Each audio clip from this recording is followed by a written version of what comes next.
لگ جائیں تو انسان اللہ کے عذاب سے گرفتار ہوتا ہے. تو جو لوگ پیشاب کی طرح ناپاک شراب اپنے منہ کے اندر ڈالیں اور اپنے پیٹ میں ڈالیں تو ان پر کیسا عذاب ہوگا, ان پہ عذاب کی کیفیت کیا ہوگی, ان پہ عذاب کی سختی کیا. السلام علیکم ورحمۃ اللہ وبرکاتہ. امید ہے آپ سب خیرت سے ہوں گے. میں بھی الحمدللہ اللہ کا لاکھ لاکھ شکر احسان خیرت سے ہوں. اور انشاءاللہ جس ویڈیو پہ ریئیکشن دینے آ رہے ہیں تو سید امیر القادری صاحب کا یہ بیان ہے اور بڑا دل دہلا دینے والا بیان ہے دوستو. اس بیان کو اینڈ تک ضرور سنیے گا اور اس سے عبرت لیجیے گا, اور جو کمیاں آپ کی زندگی میں آپ نے کی ہیں اللہ کی مدد میں, اللہ سے معافی مانگیے اپنے گناہوں کی, تو اس پہ عمل کرنے کی کوشش بھی کریے گا. اور بیان اچھا لگا کرے تو لوگوں کو شیئر کیا کریے اور اسے ویڈیو کو لائک بھی کیا کریے. دوستو, قبر کا عذاب. قبر ایک ایسی جگہ ہے دوستو جہاں پہ ہر انسان کو جانا ہے. ہر جاندار چیز کو موت کا مزہ چکھنا ہے, چاہے کوئی بھی ہو.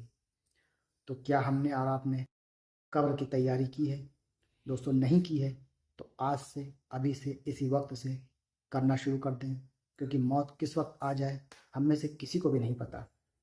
تو اس کی تیاری سب سے پہلے کریں اور باقی سب بعد میں. تو آئیے اسی ٹاپک پہ یہ ہمارا بیان ہے دوستو آج, قبر کی سختیاں, قبر کے عذاب سے. تو پورا مکمل بیان ضرور سنیے گا. تو چلیے پہلے ہم لوگ ویڈیو اسٹارٹ کرتے ہیں, پھر انشاءاللہ اس پہ بات کریں گے. صلی اللہ علیہ وسلم فرماتے ہیں انسان کی قبر کی رات کتنی بھیانک ہوتی ہے. پہلے تو قبر کا دن بھی دیکھیں, قبر کا دن بھی اندھیرے میں ڈوبا ہوتا ہے. جب قبر کا دن بھی اندھیرے میں ڈوبا ہو تو قبر کی رات کتنی بھیانک ہوگی. اس رات میں تمہیں بھی آنا ہے, اس رات سے ہمیں بھی سامنا کرنا ہے. ہائے مسلمان, جس نے اپنی زندگی کے لمحے لمحے کو گناہ کے لیے وقف کر دیا, غیبت, چغلی, شراب و کباب, جوؤں کے اڈے, خدا جانے کیا کیا گناہ ہماری زندگی میں ہے. میری قوم کے جوانوں, قبر کی پہلی رات کا ذرا تصور کرو جسے میرے آقا علیہ السلام نے بیان کیا ہے. محلے میں مہلت ملتی ہے تو تم کوڑیاں لے کر کے بیٹھتے ہو, تاش کے پتے لے کر کے بیٹھتے ہو, 3 پتی کا گیم لے کر کے بیٹھتے ہو. اللہ نے تمہیں اس لیے پیدا نہ کیا, خدا نے تو تمہیں قبر کو سنوارنے کے لیے, قبر کو جنت کے باغوں میں سے ایک باغ بنانے کے لیے پیدا کیا ہے. آقا علیہ السلام فرماتے ہیں قبر کی پہلی رات ایسی دردناک ہوتی ہے کہ مردے کو قبر چاروں طرف سے یوں دباتی ہے کہ اس کی پسلیاں ایک دوسرے میں مل جاتی. اور میرے آقا صلی اللہ علیہ وسلم نے صحابہ کو تصور دلانے کے لیے فرمایا, اپنے دونوں مبارک ہاتھوں کو یوں لیا اور فرمایا کہ جب قبر انسان کو دباتی ہے تو اس کی دونوں پسلیاں یوں آپس میں مل جاتی ہے. پسلی پر تھوڑی سی مار لگتی ہے تو ہم بے چین ہو جاتے ہیں. اے میری قوم کے جوانوں, گناہ کرنے والوں, اللہ کو ناراض کرنے والوں, رب کو غضب کی دعوت دینے والوں, ذرا سوچو, اگر صرف قبر کا دبانا ہی ہوتا اندر تو یہی عذاب ہمارے لیے کافی تھا. قبر دباتی ہے اور پسلیاں ایک دوسرے میں آپس میں مل جاتی ہیں. بیٹوں کا حال کیا ہے, بیٹیوں کا حال کیا ہے؟ کائنات میں سب سے زیادہ اگر کوئی کسی سے پیار کرتا ہے تو ماں اپنی اولاد سے پیار کرتی. جب بیٹے کو دفن کر دیا جاتا ہے تو بھی ماں اپنے پلوں سے آنسو پوچھتی ہے, لیکن جب بھاتی کا لقمے سامنے آتے ہیں تو وہ بھی 2 لمحے کے لیے اپنے مرحوم بیٹے کو بھول جاتے. لوگ تمہاری بھاتی کھا رہے ہوتے ہیں اور ادھر مردے کو قبر دبا رہی ہوتی ہے. قبر کو, آخرت کو بھول کر اپنی طبیعت کے مطابق زندگی گزارنے والوں, ذرا بتاؤ قبر کی اس تاریک وادی میں کون کام آئے گا؟ میرے آقا صلی اللہ علیہ وسلم فرماتے ہیں انسان کے مختلف دوست ہیں. انسان کا دوست مال ہے, انسان کے دوست اولاد ہیں, انسان کے دوست احباب ہیں, انسان کے دوست اعمال ہیں. مال کا حال تو یہ, جیسے روح جسم سے نکلی ویسے ہی مال پرایا ہو گیا, وارثوں کا ہو گیا. دوستوں کا حال یہ, قبر تک لایا اور چھوڑ کر کے ایسے چلے گئے جیسے پہچانتے ہی نہ تھے. لیکن اعمال انسان کی قبر تک جاتے ہیں. ہائے مسلمان, تو نے ان لوگوں سے دل لگایا, پہلے تو اس مال سے دل لگایا کہ جو قبر تک بھی نہ آنے والا تھا, ان احباب سے دل لگایا جو قبر میں چھوڑ کر چلے جانے والے تھے. اس اعمال پر تو نے محنت کیا کی, اس اعمال کے لیے تو نے کوشش کیا کی. مسجد میں آتا نہیں تھا, اور آتا تھا تو حال یہ کہ ایسا لگے جیسے کوئی ڈنڈے برسا رہا ہو اور تو بھاگ جاتا تھا. جمعہ کے دن بھی آخر میں آ کر کے 2 رکعت پڑھ کر کے بھاگ جانے والوں, میرے آقا علیہ السلام فرماتے قبر دباتی ہے، پسلیاں دونوں ایک دوسرے میں مل جاتی ہیں، وہ منزل سے گزرنا ہے، تصور کرو۔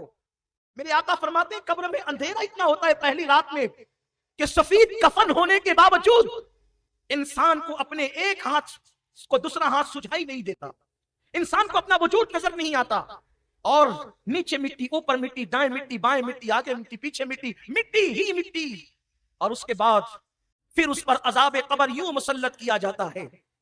یہ کسی لیڈر کا قول نہیں کہ مسکرا کر کے بھلا دو، یہ کسی مولوی کا کہنا نہیں کہ شک کر سکو، یہ اس رسول کا فرمان ہے جو زمین پہ بیٹھ کر عرش پر نظر رکھتا ہے، یہ اس رسول ہاشمی کا فرمان ہے جس کی نگاہ سے خدا کی ذات چھپی، اس کی نگاہ سے قبر کی بات کیا چھپ سکتی ہے؟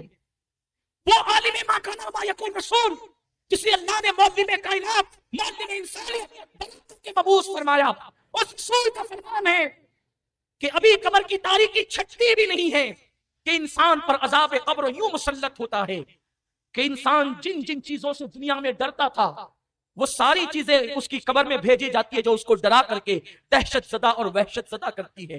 مثال کے طور پر دنیا میں کتے سے ڈرتا تھا تو کتے قبر میں آ کر اس کو ڈراتے ہیں، چپکلی سے ڈرتا تھا تو چپکلیاں ڈراتی ہے، چوہے سے ڈرتا تھا تو چوہوں کو بھیجا جاتا ہے اور وہ اس کو ڈراتے ہیں۔ سوچو گلی کے کونے پر کھڑے ہیں اور کتا آ جائے تو ہم دور بھاگتے ہیں، قبر کے اندر جب اس طریقے سے کتوں کو، چوہوں کو، چپکلیوں کو، سانپوں، بچھوؤں کو جب مسلط کیا جائے گا تو اس 2 گز زمین میں جہاں پر کروٹ بدلنے کے لیے جگہ نہیں ہے وہاں سے کہاں بھاگو گے؟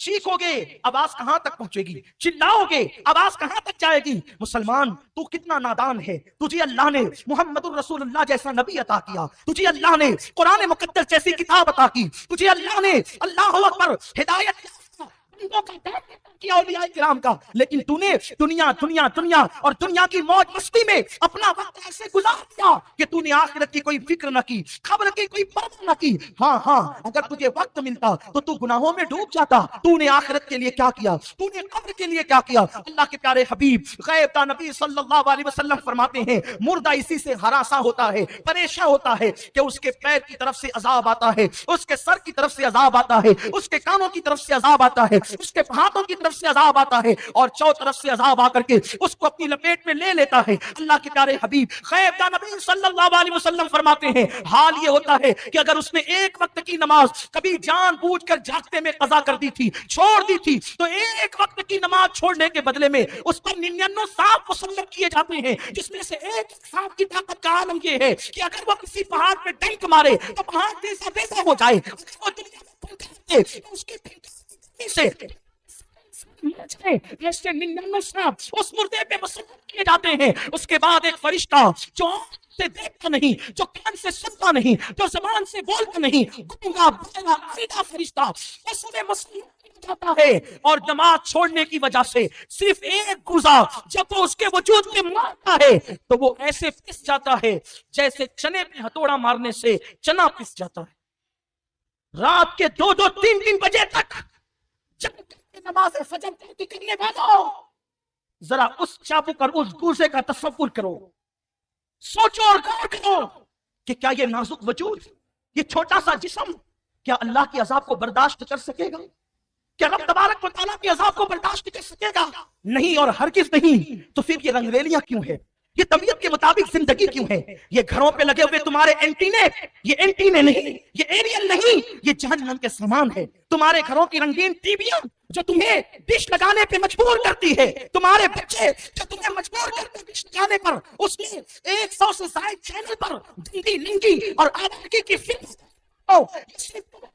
بلکہ تمہاری پوری اولاد کو جہنم کا ایندھن بنانے کے لیے لے جا رہے ہیں۔ خدارا ذرا اپنے حال پہ رحم تو کرو۔ اگر یہ کہا گیا ہوتا کہ 1 سال کے بعد موت آئے گی تو شاید ہم 1 سال پہلے سدھر جاتے، 10 سال کے بعد موت آئے گی تو ہم 10 سال پہلے سدھر جاتے، لیکن موت نے تو کوئی وقت نہ دیا، کسی کو موقع نہ دیا۔ موت کب آئے گی، کیسے آئے گی، کس وقت آئے گی، کس حال میں آئے گی، اس سے کوئی اطلاع کسی کو نہیں دی گئی۔ ٹی وی دیکھنے والوں، موبائل کو ہاتھ میں لے کر کے انٹرنیٹ پر گندے مناظر دیکھنے والوں، جس وقت تمہارے ہاتھ میں موبائل ہو اور اسی وقت اللہ نہ کرے تمہیں موت آ گئی، اس وقت وقت جب تم گندے مناظر دیکھ رہے ہو یا فلمیں تم ننگی اور آوارگی کی دیکھ رہے ہو، اسی وقت تمہیں موت آ گئی تو تم اللہ کو کیا منہ دکھاؤ گے؟ مصطفیٰ جان رحمت صلی اللہ علیہ وسلم ارشاد فرماتے ہیں جس کو جس حالت میں موت آئے گی وہ قیامت کے دن اسی حالت میں اٹھایا جائے گا۔ اللہ کے حبیب صلی اللہ علیہ وسلم فرماتے ہیں بہت چھوٹی چھوٹی چیزیں جس کو لوگ سمجھتے ہیں اس پر بھی اللہ لوگوں پہ قبر میں عذاب فرمائے گا۔ میرے آقا علیہ السلام فرماتے ہیں کہ لوگ پیشاب کے چھینٹوں سے نہیں بچتے، اس بنیاد پر بھی اللہ ان کو عذاب قبر میں مبتلا کرے گا۔ اس حدیث کو پڑھنے کے بعد میں نے کتاب بند کی اور میں سوچنے لگا کہ اللہ کے حبیب صلی اللہ علیہ وسلم فرما رہے ہیں کہ اگر پیشاب کے چھینٹے پیروں پر آئیں اور لوگ پیشاب کے چھینٹوں سے نہ بچے تو بھی اللہ ان کو قبر کے عذاب میں گرفتار کرے گا۔ پیشاب تو اپنے پیٹ سے نکلی ہے،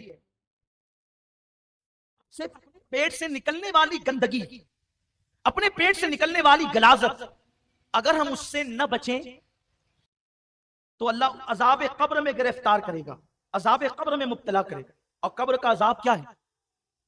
کفن چھین لیا جائے گا، جسم کو قبر کے کیڑے سانپ اور بچھو کھائیں گے، پوری قبر کے اندر آگ بھڑکا دی جائے گی۔ یہ عذاب قبر کی کلکی سی جھلک ہے۔ میرے آقا صلی اللہ علیہ وسلم ارشاد فرماتے ہیں قبر میں جو عذاب دیا جاتا ہے جو میں جانتا ہوں اگر تمہیں بتا دوں تو تم گھروں میں رہنا چھوڑ دو اور پاگلوں کی طرح جنگلوں میں بھٹکنے لگو۔ حضور نے نہیں بتایا، صرف اشارہ کر دیا۔ اس کا مطلب یہ ہے کہ آقا جو جانتے ہیں وہ کوئی نہیں جانتا، اور یہ بھی میرے رسول کی شان کی بات ہے۔ حضور وہ سب کچھ جان کر بھی لوگوں کے درمیان محلے میں انسانیت کی حیثیت سے ہے۔ اس کا مطلب حضور کی عقل اور اپنی عقل دونوں برابر نہیں ہے۔ ہمیں پتا چلے تو ہم پاگل ہو جائیں، ارے لوگ بھیانک ایکسیڈنٹ دیکھ کر کے پاگل ہو جاتے ہیں، تو قبر کا عذاب سننے کے بعد جو کما کہو عذاب کیا جائے گا وہ کیسے برداشت ہو سکتا ہے؟ تو اللہ کے حبیب صلی اللہ علیہ وسلم فرماتے ہیں اگر میں تمہیں بتا دوں مکمل طور پہ کہ قبر میں کیا ہوتا ہے تو تم ایسے گھلنے لگو گے جیسے نمک پانی میں گھلنے لگتا ہے۔ تم اپنی جگہ پر سلامت نہیں رہ سکتے، کھل جاؤ گے تم۔ وہ قبر ہے جسے دردناک عذاب کے حوالے سے اللہ کے حبیب علیہ الصلوۃ والتسلیم نے بیان فرمایا۔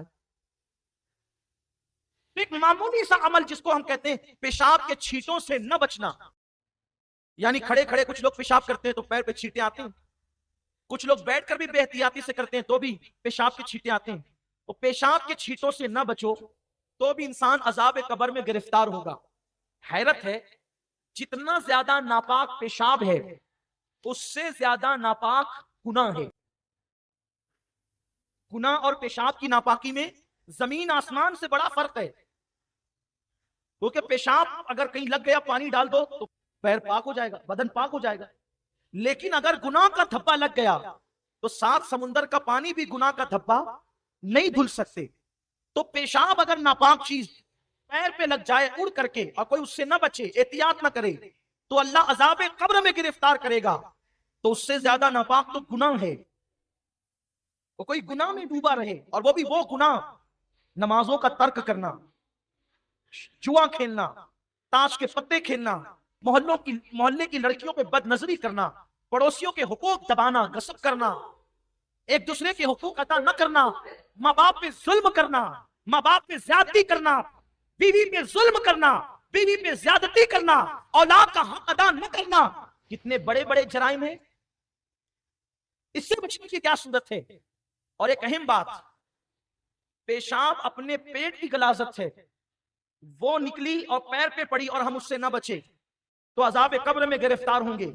اور جتنی زیادہ ناپاک پیشاب ہے اتنا ہی ناپاک شراب بھی ہے، دونوں کی ناپاکی برابر برابر، یعنی کہ پیشاب کا پینا اور شراب کا پینا دونوں ایک ہے۔ یہ میں کوئی لطیفہ نہیں کہہ رہا ہوں، میں آپ کے سامنے اس کی شرعی حیثیت بیان کر رہا ہوں کہ شراب اسلام میں اتنی ہی ناپاک مانی گئی ہے جتنا کہ پیشاب ناپاک ہے۔ تو مجھے بتاؤ اگر پیشاب کے چند چھینٹے بدن پہ لگ جائیں تو انسان اللہ کے عذاب میں گرفتار ہوتا ہے، تو جو لوگ پیشاب کی طرح ناپاک شراب اپنے منہ کے اندر ڈالیں اور اپنے پیٹ میں ڈالیں تو ان پر کیسا عذاب ہوگا؟